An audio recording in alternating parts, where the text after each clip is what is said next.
Welcome to the Landscaping Podcast. My name is Joel Barnett and I'm your host. And today's episode is the 15th Instagram Live that we're done. And we'll get stuck straight into the questions. But if you do have a question and you're just tuning in, feel free to chuck it down the bottom and we'll answer that. We've got 4, 5, 6, 7, 8, 9 questions, I think. I've just realized I've forgotten to write one down, so I'll have to work that out as we go. But the first question came in late last week. It's from JL Hedging and Landscapes. What is the most important part of designing a water feature into your landscape designs? I reckon there's a few important parts to that. One of them being maintenance, because you need to be able to maintain it and access the pump if something goes wrong and you need to get it out, because the pump's not going to last, however long you want the water feature to last, assumedly. So you need to be able to access that and be able to replace it if you have to. So being able to access the cable if that's going up and down through conduits is important. And also just being able to clean it as well. So whether you've got a filter inside the pump, whether it's an all-in-one or external pump's a good way to go. So then you can access it a lot easier without having to get wet. But yeah, maintenance is the most important thing to think of, probably after making it waterproof, because that's one of the biggest issues with water features that I've found is they seem to leak a lot, whether you're doing it at a garden show or in normal real life situations. But yeah, I reckon thinking about the maintenance and how you're going to clean the pump out would be the most important part. I've got a question here from Peter Donegan. Said, a question for Ashley James. Who is the most famous and most handsome, looks great in 007 suit, Irish landscape designer to have designed at Memphis ever? So Ashley's not here, so he can't answer that, but I'm sure I could speak for Ashley James and say that's probably Peter Donegan, I would have to say. Definitely the most handsome Irish designer to have designed at Memphis. And he also said, not a question, but Ashley James has a terrible sense of wittery, but he's a good man. So might be doing a episode with Peter again, but flipping the table. So he's going to be interviewing me instead of the other way around. So we've just got to work out how that's all going to work. But stay tuned. So there might be some more Irish landscape designer talk in future episodes. Next question is from JBM. What are some trees? So this is the one I'll ask the question first. What are some trees that provide screening along pools with root systems that won't affect the pool? So I've got Cam Ainsworth from Abcam Horticulture coming up, not this week, but next week. So I got him to answer this question. So I sent it through to him when JBM sent me their message. And his recommendations for planting alongside pools were bay trees. And some of these clients have got lily pillies as well. So just something that they don't get too big. But he mentioned that the most important thing to do is to keep on top of it and maintain it, because if you're maintaining the hedge and trimming it back, then it's not going to get too out of control and the root systems won't go crazy. So if it's maintained, it'll be fine. But if you just let it grow like it's naturally supposed to, then it's going to grow wider, and therefore the roots will grow wider as well. So if you can't maintain it, you shouldn't put it in. Like if you can't keep it under control.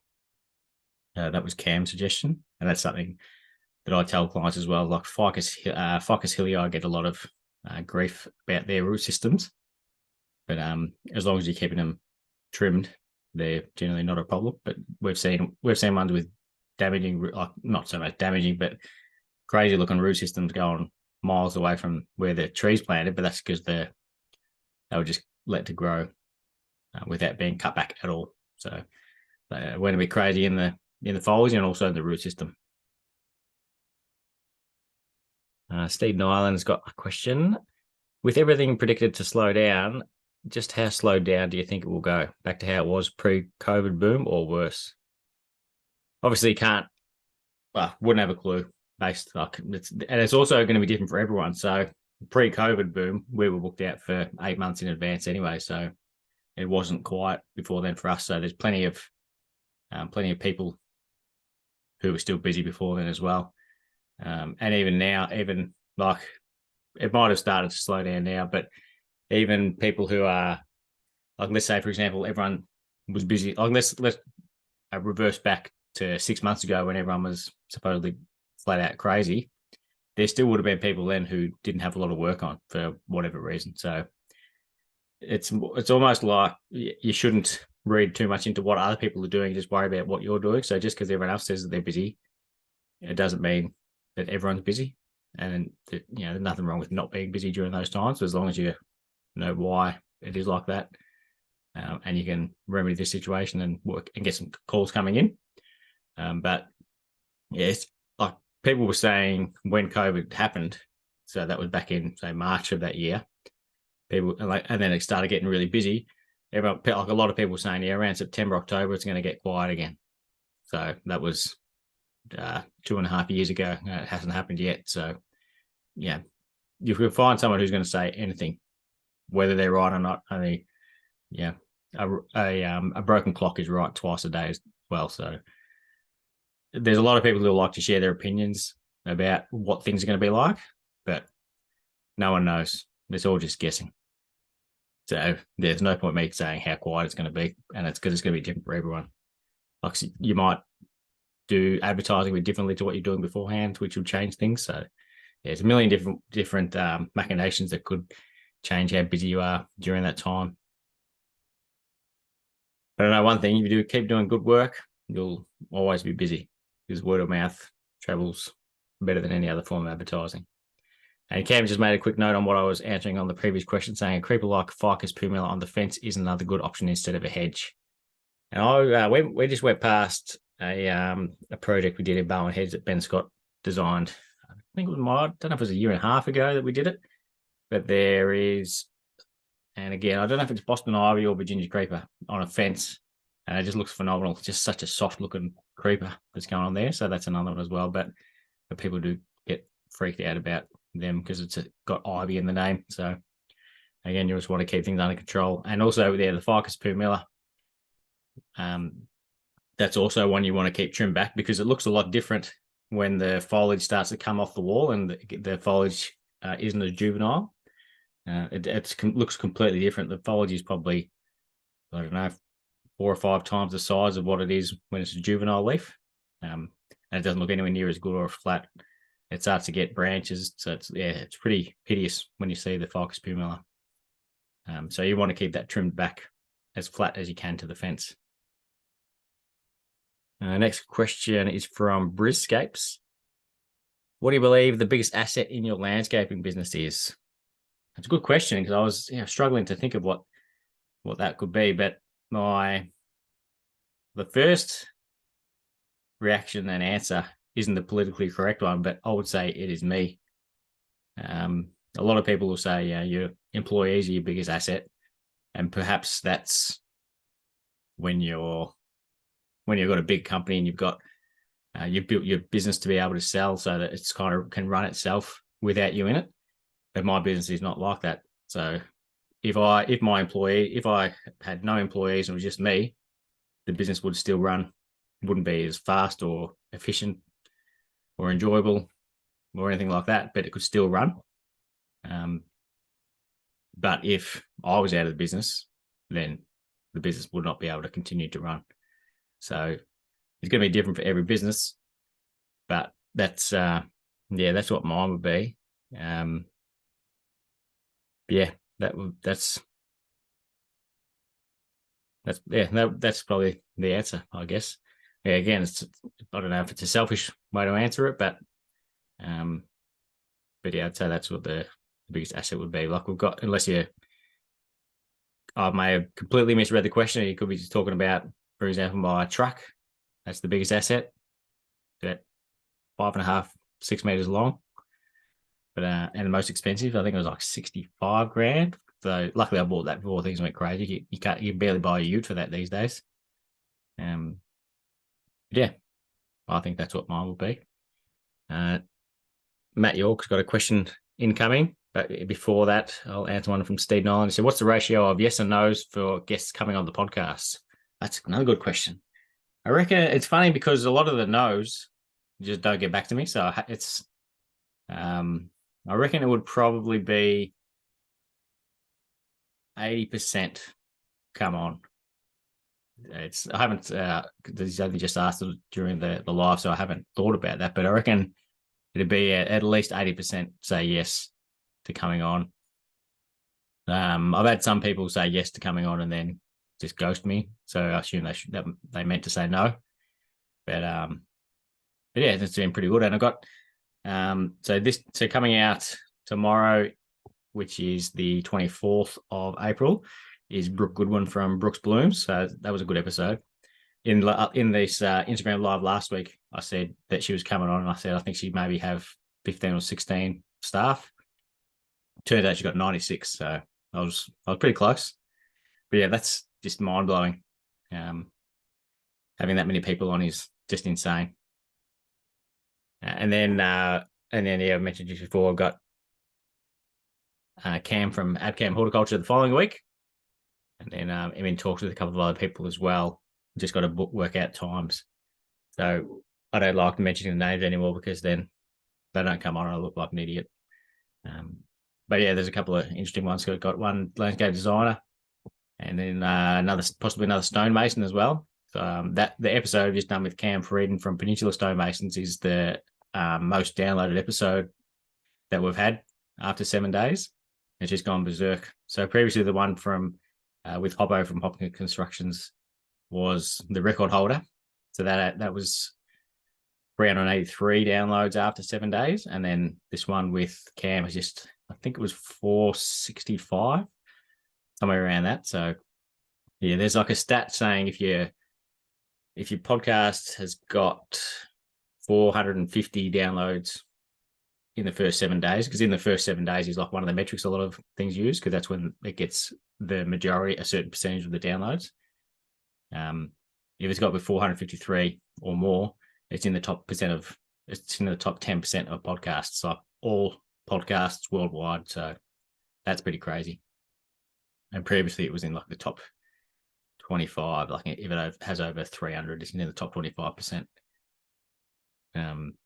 It just shows how many podcasts are out there, though, really. And I don't know whether they include ones that aren't posting ones anymore, because it says if you have over 32 downloads, you're in the top 50%. So it doesn't. If you look into the stats too much, they don't sound as good as if you just skim the top of them. Matt York's got a question. What are your key findings in plant selection from this year's MIFGS? I'm really curious to see what it's going to be like going forward, like to see whether ones that were there a lot, like the Rudbeckias, the Miscanthus again, whether they start popping up in a lot more gardens. And also in my garden, the most asked about plant was the Persicaria lissan. Still don't know if I'm saying that correctly, but that's how I'm saying it. So it'll be interesting to see how often we see that in gardens in the next 12 months and also at MIFGS next year. But it can also be one of those things where you're going to notice it a lot more because you saw it and you're thinking about it. But I know that I'll be using a lot more perennials in my gardens going forward, and my garden particularly at home as well, because I think they look awesome, but I also want to see how they go through 12 to 24 months and the work involved with them, so then I can decide when they're the right plant to use in certain situations.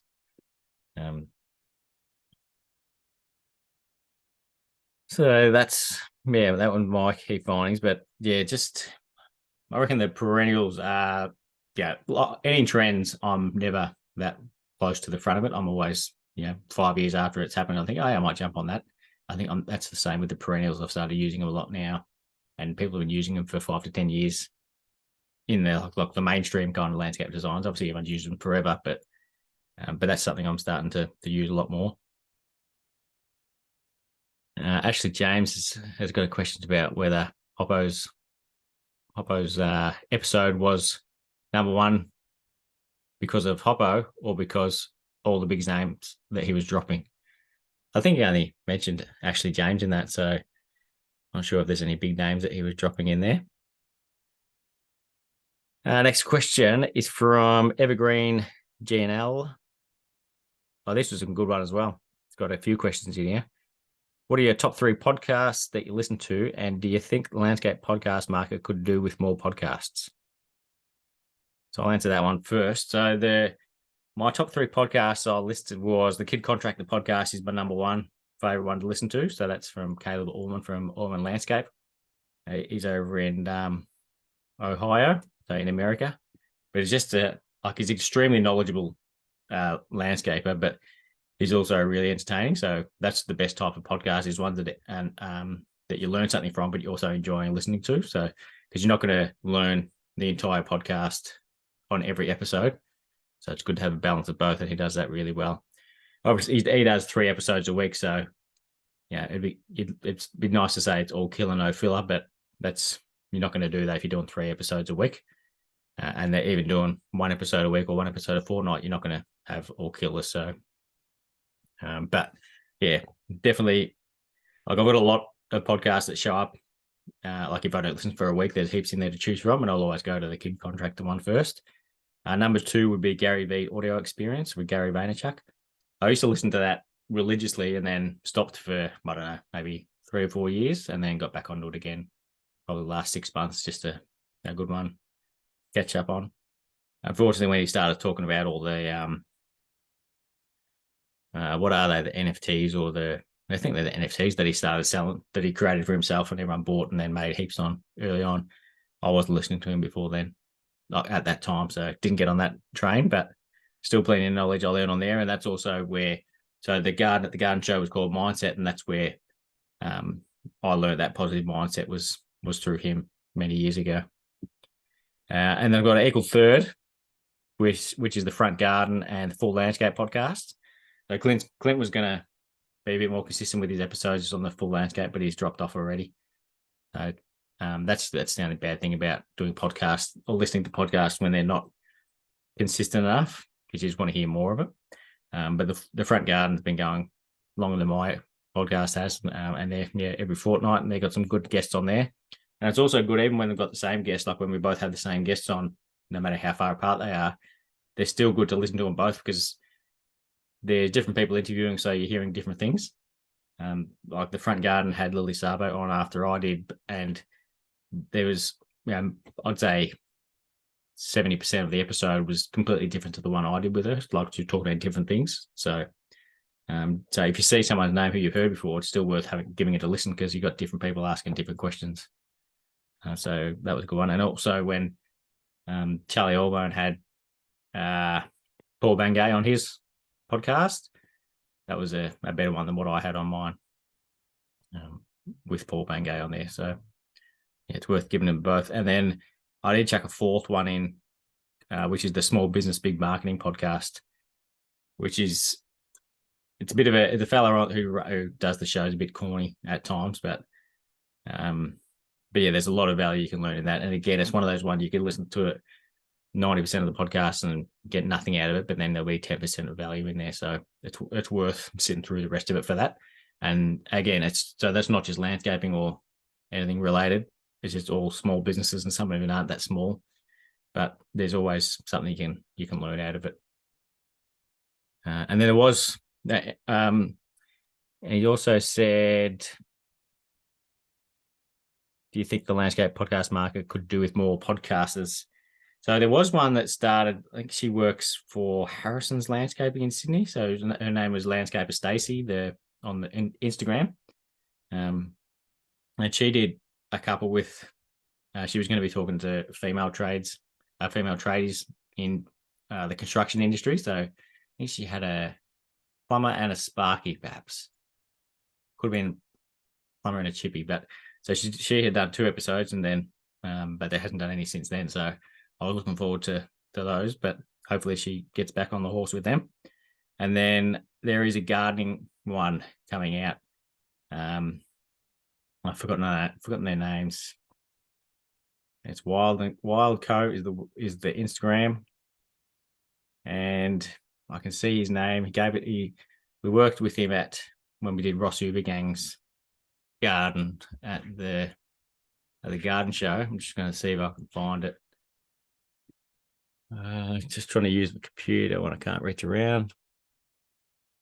I can picture his name, I just can't. It's right on the tip of my tongue. It's probably going to take me ages to find it. No, it's not coming to me. But there is a gardening one coming for a couple of Australian guys. If you look up, I'm sure it's Wild Co. Let's see if I can find that. This is horrible live, but man, I can't find it anyway. So, but sure you'll see it when it comes out, and I'm hoping to get them on my podcast eventually as well. So then we can kind of do a bit of sharing on that to share the Australian green industry podcasts. Evergreen GNL had another one saying, "Do you have a top 3 Instagram page that produces great content but isn't mainstream?" It looks like I didn't write them down, but what I said was Landscapers Co. and Lloyd Sharp. They're kind of interrelated because Lloyd works for Landscapers Co. But they're awesome follows, like really entertaining and also do beautiful work. So they'd be top 1 and 2 for the recommended ones that not a lot of people are following. And there's one that this fellow's got. I think he's got 84,000 Instagram followers, so obviously a lot, but like there's only 16 mutual ones that I follow, I think, I think that I follow that also follow him. So not a lot of Australians following him, but his Instagram page is Landscaping with Dylan. So he's a lot of good reels on there, some nice drone shots, and just a genuine fella. So he's a pretty good one to follow as well. I would recommend. Just got a question here from Daniel at Althouse Landscape Designs, and I'm just trying to find. So I didn't write it down. I'm just trying to see if I can go into my messages and read it there, which I just about should be able to. Excuse. So we'll go to another question first while we do that. Timeless Horticulture said, "What terms are you putting in your quotes to help protect you?" So because we have to do a lot of work which is under contract, so we can't do much that's not in a contract. Look, you can't make your own contracts because they've got to meet they've got to meet the Domestic Building Contracts Act. So there's nothing in particular I'm putting in there. Like I'm not putting in anything about if prices go up, you have to pay more or anything like that. You just got to allow more than what you think it's going to be, and just make sure you're allowing enough. Because if the prices go down, you've got to do one. You've either got to just allow enough, or that's what we do, is just to make sure you're allowing enough and realize that you're going to win some and lose some. Make sure you're allowing enough time, and also as well as the materials and the price of materials. But nothing out of the ordinary to protect us. But like we've got a rock clause in every quote, so if you find unforeseen rock or concrete or tree roots or anything like that when you're digging, the cost will be passed on to the client. So that should be in everyone's, and I'll do it for every job, even if we're not going to be doing any digging, just because you never know what you're going to find. And it's only happened, I think, once or twice that we've had to worry about having to charge the client for that. So, and I don't want to have to do it, but I don't want to pay to remove asbestos from someone's property. So it's just one of the things you've got to have in there. So I found the message from Daniel from Althouse Landscape Design. He said, "I just want to know a bit more about how you operate from a contractual basis when working with designers, meaning do the designers have something done up from a lawyer for you to sign when subcontracting to them? As a designer, how would I subcontract to an external company? Like, should I have a contract?" So we don't do anything because we don't work for designers, and I don't know of any who do. So the designer will get the project with the client, and then they'll get us to quote it, and we quote to the client. And just it's the same if there's a pool builder involved, because it just makes it just a lot trickier. Because if you're doing work that requires a building permit, then you've got to be a registered landscaper. This is what it is in Victoria anyway. So most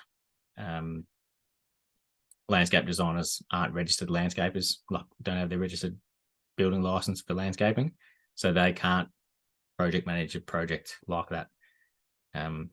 So that's why you're better off having it's the same with building a pool. If there was no designer involved and just the landscape construction company got the project and designed in a pool, you can't have the pool builder working for you because you can't build the pool under your license. So it's better off just doing what you do and don't worry about what other people are doing. They can work with the client. So the designer works with the client, the landscaper works there, and the pool builder works there, but you also all work together to achieve a cohesive end result that everyone works well for everyone, works well for the contractors involved as well as the client. Because that way, everyone leaves happy, everyone gets paid, and you get referrals. So it's best to work in together. And don't be selfish when you're doing work, and think about other people when you're doing work as well. So if the designers wanted to do the plants, they'll just come in and they'll usually quote during the designing phase on how much the plant's going to be, and just be, as long as that's upfront and agreed with to the landscaper, then that's how it is. So yeah, I've never had it that way, and it would just be too messy if you've got. Well, yeah, it can be. There's probably pros to it, but yeah, it's best if just the designer does the design. If they want to do the plants, they can do the plants, but it's better off that everyone sort of stays in their lane, for lack of a better term. Mark Ryan from Grow Men's Coaching says, have you got an end game for in-style gardens, like diverse, sell, still laying pavers at 65? I don't have an end game or any plan, which has come as no surprise to anyone who knows me well, because I don't plan anything. So my guys would attest to that. We're starting a new project tomorrow, just a little couple of day project, and they don't know much of what's going on there because I haven't given them any planning or forewarning. So no plan yet. I'm starting to do more design, so I'll start to push towards that. But not planning on giving out the construction side of things. I keep chopping and changing what I think I'll do, because I want to do it for as long as I can, but I also don't want to do it until I can't do it anymore. So I don't want to have an injury that is going to affect me after my working life as well. So, but that's where I make most of my money now. So that's probably got to do that for as long as I can, and then hopefully one day I'll start to make decent money, and I'll be able to make that decision rather than be forced to make that decision to step off the tools. But who knows? Maybe it would be good if I was forced to do it now.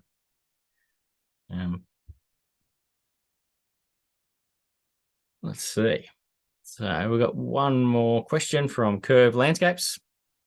How did you find running your own business and trying to take a loan out for a house in the early days? So it's wasn't much difference in the early days as what it was just recently, because we've just moved into a house this week, been in here 6 days, and we were looking to get a loan well before that, so it's been a long process. And then the annoying thing was when you go to a bank, they'll